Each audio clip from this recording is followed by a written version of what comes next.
Hey guys, welcome back to our channel, Funtime Crafts 24/7. Have a little project share here for you. Made this a super fun little A2 size card,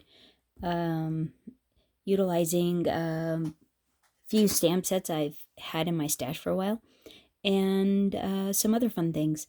It didn't start out how I intended, how I envisioned it, but it ended up being a super fun project anyhow.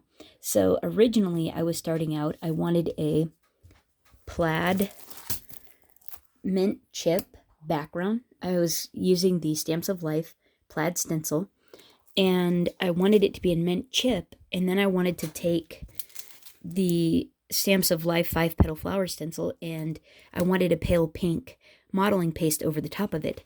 And this is what it ended up being.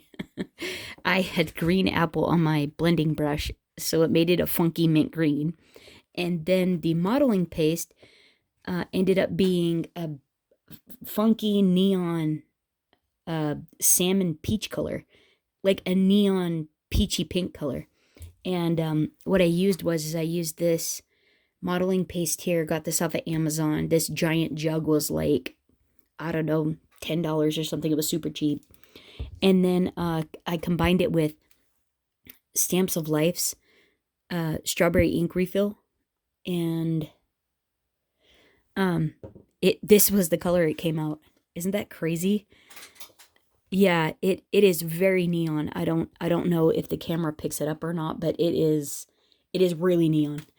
And so I didn't think these two necessarily went together for what I was going for, so I abandoned ship.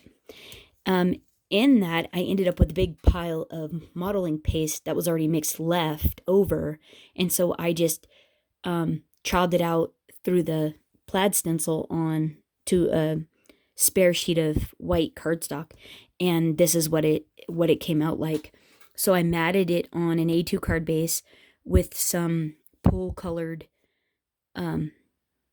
cardstock. So that's a 4 by 5 1/4 on an A2 powdered sugar card base. The plaid stencil mat is 3 3/4 by 5. And yeah, so 4 by 5 1/4, and then 3 3/4 by 5. And so then I took a large dotted circle I had in my stash from I bought on Amazon, and did another one in that like blue pool color.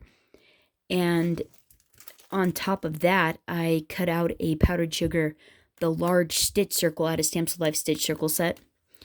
And then on top of that, I used this fun Boots for Rain stamp set, and I used the little water one there.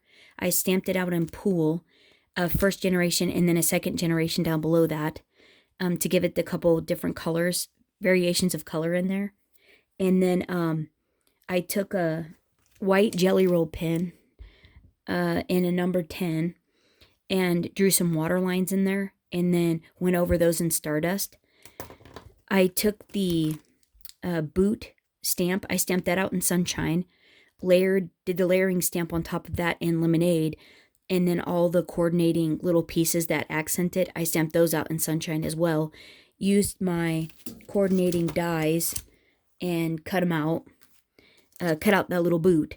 And so then I went over the top of it with Nuvo Crystal Glaze to make it look like it's a shiny, rubbery rain boot, which I thought came out really fun.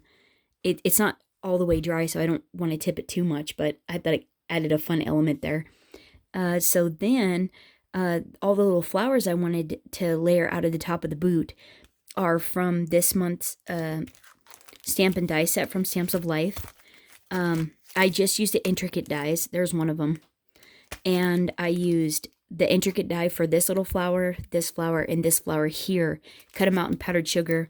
Colored them with my Stamps of Life markers in a light pink, a medium pink, and a lavender. And then the stems are mint chip. And then I Wink Estella the flowers up on the top with the clear gloss Wink Estella shimmer pen, and thought that came out really cute. A jelly roll pinned the happy birthday sentiment that I got out of the Stampin' Up! Mini Messages Stamp and Die set. This is really fun because it's one whole stamp. You stamp it out and then you can get the coordinating die, and it's really cool. And you end up with a whole bunch of super fun, interesting size, shapes, styles of sentiments to put on cards. So it's really convenient to do that. And so then, yes, Stardust Jelly Roll pinned that. And let's see. And then added some Studio Katia iridescent bubbles mixed to that. Comes in several different sizes, and just glued a few on there and popped the 2 circles. I glued them together and then popped this 2 circles up on dimensionals. And I think this just came out super fun. Isn't that cute? I hope you can see how neon that modeling paste ended up being with the strawberry ink. It is crazy, like really bright, really intense peach neon color. It's super fun. Would have never guessed that that's what that would have ended up like, but it was a happy accident, that's for sure. And hope you guys are having a fantastic weekend, enjoying some time in your craft room. Let me know what you think of the neon pink modeling paste or neon peach modeling paste. And we'll catch up again with you really soon. Thanks, guys. Bye-bye.